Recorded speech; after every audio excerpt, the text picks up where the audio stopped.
Merci encore de nous avoir choisis pour vous informer, mesdames et messieurs. Partout où vous nous suivez, nous vous accueillons à suivre journal au site Kivu. Les forces armées de la République démocratique du Congo ont repris ce jeudi matin le contrôle du point zéro, une localité stratégique du territoire de Fizi après de violents combats contre les éléments de la FCM23 et leurs alliés. Les détails dans ce reportage.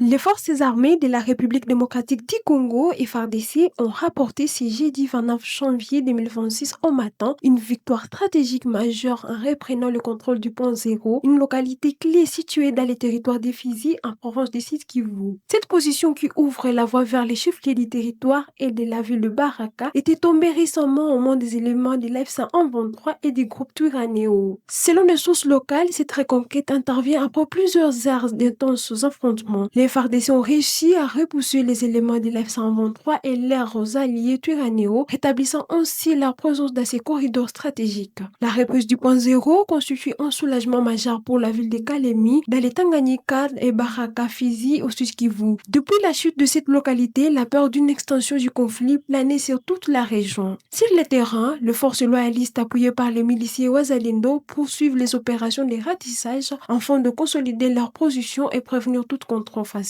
Cette victoire marque un tournant important du conflit dans un contexte sécuritaire toujours fragile mais porteur d'espoir pour un retour progressif à la stabilité.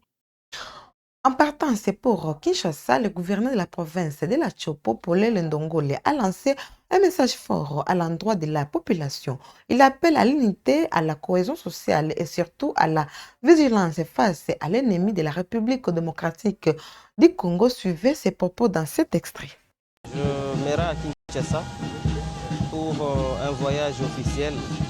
Nous sommes tous convoqués, tous les gouverneurs des provinces, pour participer à une activité officielle qui sera chapeautée par son Excellence Monsieur le Président de la République, Félix Antoine Tshisekedi Tshilombo. Et c'est là pour l'intérêt général de notre pays. Gardons l'unité, l'amour et la vigilance. Et donc j'appelle toute la population de la Chopo en général et particulièrement celle de la ville de Kisangani de continuer à garder vigilance, de ne pas se laisser à la merci de manipulateurs et de dénoncer à chaque fois le mal et surtout les suspects. Les suspects, nous devons continuer à faire confiance aux institutions du pays et surtout aux garants du bon fonctionnement des institutions, son Excellence Président de la République, Félix Antoine Tshisekedi Tshilombo.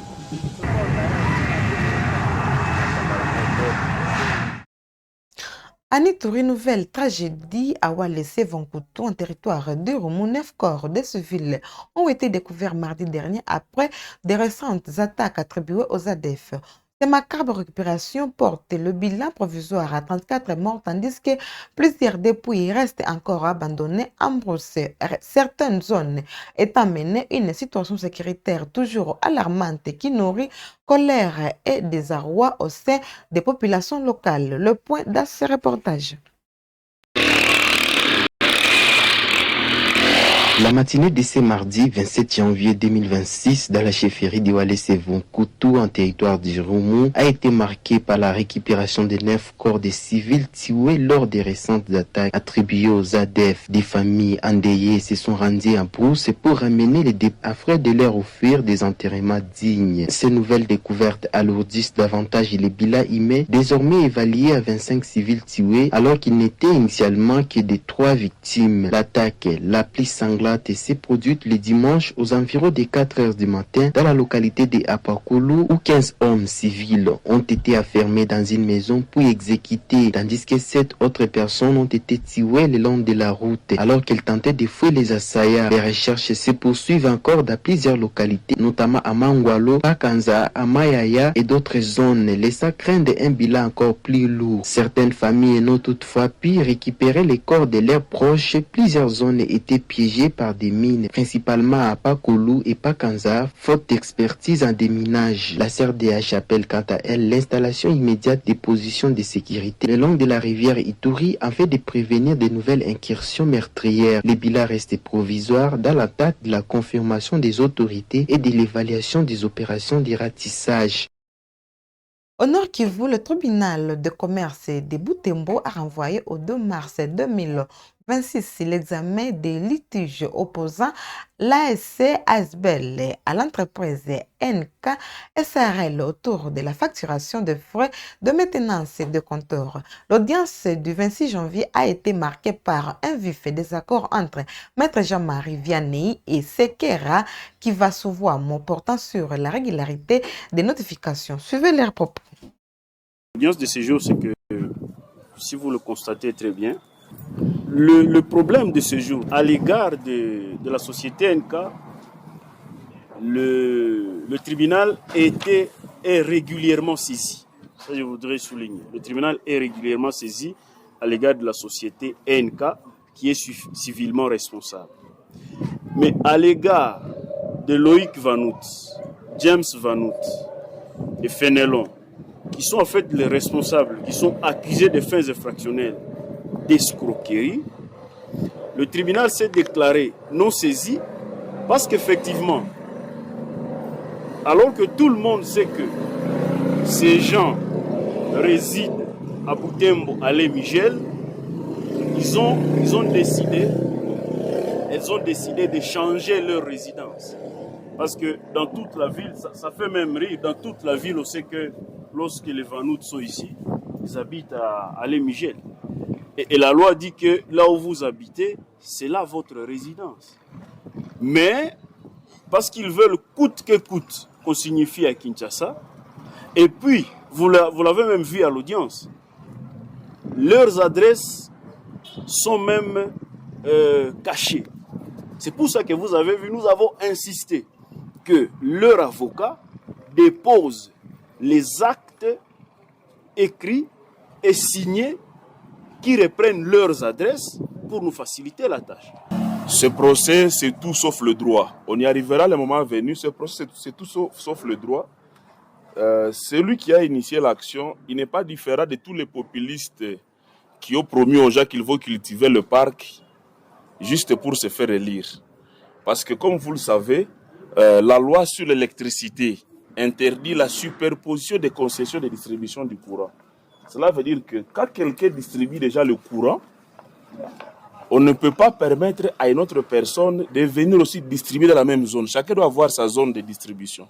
Alors, ceux qui encouragent à dire produisez, distribuez à Butembo, en fait, ils le font délibérément. Et cela, c'est la violation de la loi. Ce dossier, c'est un dossier judiciaire. Si le tribunal peut se déclarer saisi à l'égard de NK, si vous lisez la citation, vous trouverez que nous avons des arguments solides. Nous poursuivons les gérants de la société NK pour escroquerie. Escroquerie pourquoi? Et là, mon argument, c'est de dire, c'est d'inviter ceux qui vont me suivre à apprécier ce que j'ai dit. Quelqu'un vous dit, vous allez payer le suivi et la maintenance du compteur chaque mois. Si ces gens ont, prenons même 20 000 abonnés, est-ce que c'est chaque mois qu'ils passent chez chaque abonné pour que dans leur facture, ils fassent payer les frais de maintenance et de suivi? Parce qu'on fait payer des services qu'on a rendus. Quand vous allez acheter une chemise à la boutique, vous payez de l'argent, on vous fait une facture. Eux font payer des services qui ne rendent pas. Ça, ce n'est pas du populisme. Ça, c'est de la défense. Ça, c'est un combat contre une injustice. Ce n'est pas du populisme. Ce que nous faisons, ce n'est pas de la blague.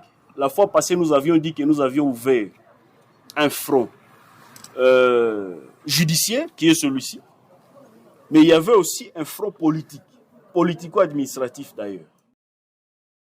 Revenons au site Kivu, la route nationale numéro 2, accès stratégique Bukavu-Goma demeure au centre de préoccupations sécuritaires et logistiques. En itinérance dans le territoire des Calais, les autorités de la CM23 ont évalué l'état de ce tronçon vital pour la circulation de personnes et de biens. Objectif affiché garantir la praticabilité de cette voie et répondre aux attentes des usagers.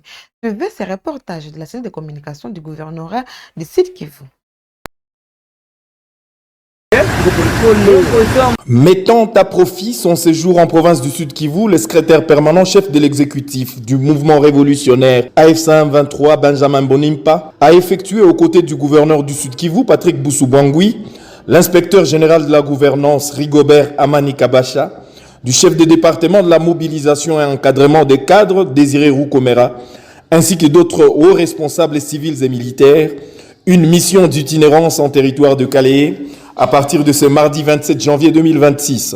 Une première pour ces hautes personnalités depuis la libération de cette partie du territoire de la province qui déjà, aux premières lueurs du jour, ont afflué vers les bureaux de l'administration territoriale. Question de se faire une idée globale sur l'état des lieux du territoire au plan administratif, au plan des infrastructures. Les autorités du mouvement révolutionnaire ont constaté l'état d'abandon du patrimoine immobilier de l'État, avec notamment des maisons en ruine et pour la plupart envahies par une végétation sauvage. Mais pour le gouverneur Patrick Boussou-Bangui, il était plus question d'inspecter l'état de la route nationale numéro 2, assurant l'interconnexion entre les deux provinces sœurs du Nord et du Sud Kivu.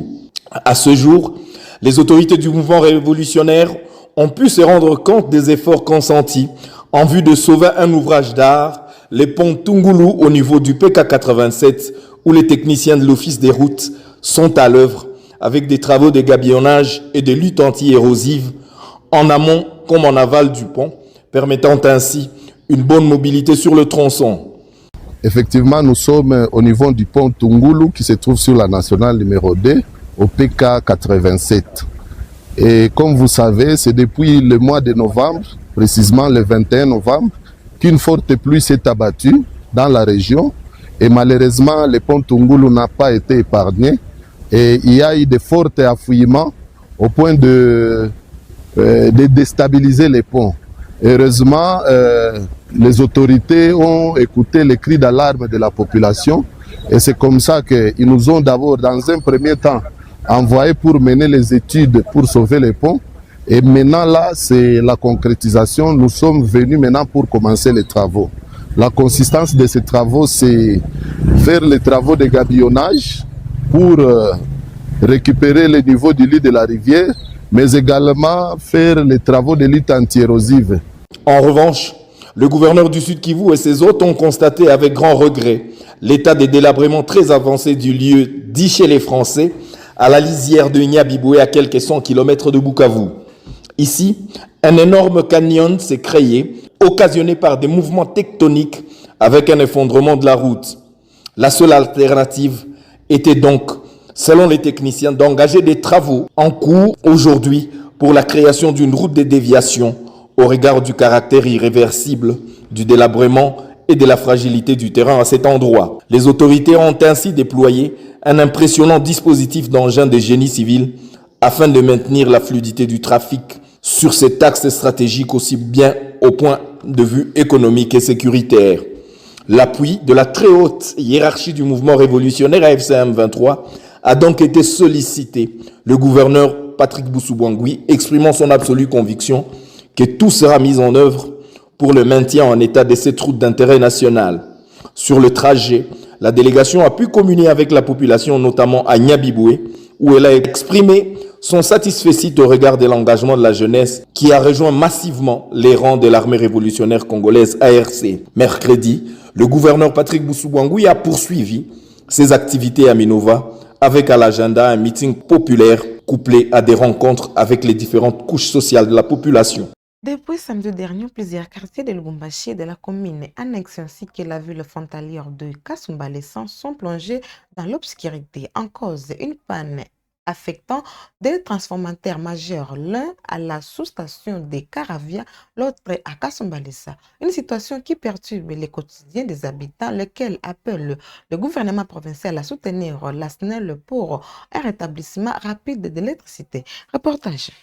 L'application du gouverneur intérimaire du Haut-Katanga, Martin Kazembe-Choula, le directeur régional sud de la Société nationale d'électricité SNEL, Umbambayo Ralph, a dépêché à Kasumbalesa ce mardi 27 janvier 2026 une équipe de la Société nationale d'électricité SNEL pour d'abord acheminer le matériel en vue du rétablissement du courant électrique dans une ville replongée dans les noirs depuis le samedi 24 janvier 2026 vers 23h. Et c'est suite à une panne majeure d'un transformateur de la sous-station qui alimente la ville et ses environs.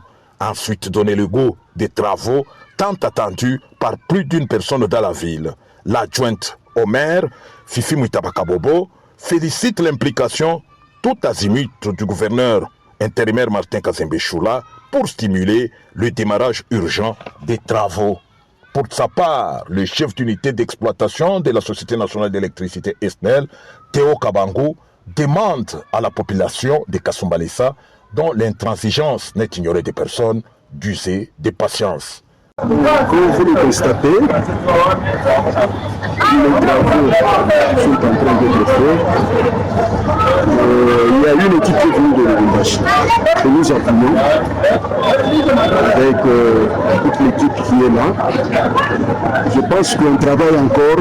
On ne saura pas vous donner un délai précis pour l'exécution des travaux. Vu qu'il y a aussi des pédictions pendant la période de pluie, peut-être ça peut aussi perturber le programme qui a été prévu pour mettre fin aux travaux que nous sommes en train de faire. À noter qu'en ce mardi, les travaux ont commencé par la plantation de nouveaux poteaux à partir de la nouvelle sous-station qui transporteront l'électricité de la nouvelle sous-station pour alimenter le réseau en courant de bonne qualité. À l'international, pour terminer ces actualités, hier, mercredi 28 janvier, au Conseil de sécurité des Nations Unies, lors de la 1098e séance, la situation au Moyen-Orient, y compris la question palestinienne, a été examinée. La République démocratique du Congo y a pris part à travers une déclaration officielle lue par son ambassadeur Zeno Mukongo-Ngueyi. Suivez. La République démocratique du Congo. Monsieur le Président, la République démocratique du Congo tient à féliciter la République fédérale de la Somalie pour la diligence avec laquelle elle a dirigé les travaux du Conseil de sécurité tout au long du mois de janvier qui s'achève et pour avoir pris l'initiative d'organiser ce débat trimestriel sur la situation au Moyen-Orient, y compris la question de la Palestine. Nous saluons la présence dans cette salle du coordonnateur spécial adjoint pour le processus de paix au Moyen-Orient, ainsi que celle de leurs excellences, Madame et Messieurs les ministres des Affaires étrangères du Libéria et de la Grèce.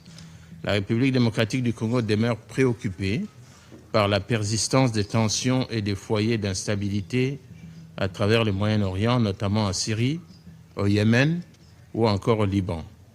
La région est marquée par l'enchevêtrement des crises politiques, sécuritaires et humanitaires. La fragmentation des dynamiques régionales, la multiplication des acteurs armés et le risque permanent d'escalade rappellent l'urgence d'une approche globale, cohérente et fondée sur le respect du droit international afin de prévenir toute extension des conflits et préserver la paix et la sécurité régionale.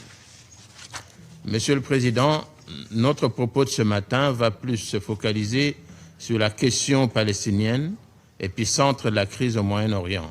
Cette réunion intervient 2 mois après le momentum consacré par l'adoption de la résolution 2803. Elle offre l'opportunité pour le Conseil de se saisir, en ce début d'année 2026, des prémices d'un retour à la paix et à la stabilité au Moyen-Orient, particulièrement dans la bande de Gaza.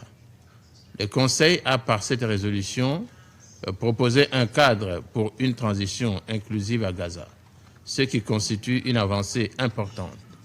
La crédibilité du Conseil de sécurité dépendra de sa mise en œuvre effective et transparente. D'emblée, la République démocratique du Congo aimerait saluer le leadership des États-Unis d'Amérique ainsi que les actions du Qatar, de la République arabe d'Égypte et de la République de Turquie dans la conclusion du plan d'ensemble visant à mettre fin au conflit à Gaza, particulièrement dans les efforts engagés pour l'obtention d'un cessez-le-feu entre les parties en conflit. Cette avancée historique suscite certes l'espoir d'une dynamique positive en faveur des populations piégées par la guerre, mais conduit également à rappeler, une fois de plus, la prévalence de la retenue, du dialogue et de la diplomatie comme solution aux crises, même les plus aiguës. Aussi, la situation de Gaza rappelle que, sans volonté politique réelle et sans engagement sincère, aucune désescalade ni aucune paix ne peuvent être envisagées. Monsieur le Président, la République démocratique du Congo note avec satisfaction les avancées sur le plan politique et diplomatique dans la résolution de la crise à Gaza. Elle salue notamment la récente nomination des animateurs du Conseil de paix et du Comité national pour l'administration de Gaza. Elle tient néanmoins à attirer l'attention du Conseil sur la situation humanitaire qui demeure profondément alarmante. La protection des civils, du personnel humanitaire et des infrastructures civiles doit rester une priorité absolue, conformément au droit international humanitaire. Malgré une amélioration partielle de l'acheminement de l'aide, les besoins demeurent immenses. La République démocratique du Congo appelle avec insistance à garantir un accès humanitaire sûr, rapide et sans entrave, ainsi qu'à un appui financier accru pour soutenir la réponse humanitaire des Nations Unies.